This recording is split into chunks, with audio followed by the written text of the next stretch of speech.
You're live. Awesome, brother. So just think about this. This thing is so decentralized, okay, and at the same time doxed. I mean, when you 99.9% of tokens that I've seen aren't even doxed. They don't you don't know who the founders are, right?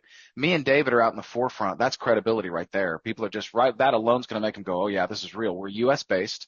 We're so decentralized though that even David and I don't know the tokens that are being nominated. The smart contract won't reveal it to us. It's right there in the smart contract.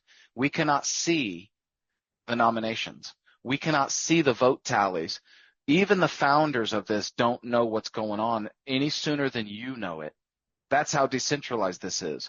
So you talk about trust, you talk about and we've tried to think of everything, right? I mean, we're going to do this right. Me and David have been in the crypto space since 2017. We have seen things come and go. When David came to me with this genius idea of Sosana, the shiny object syndrome and nothing accomplished, at the beginning, it was just an idea of like, hey, this is funny. Let's laugh at ourselves. Let's laugh at the fact that we're all getting rugged.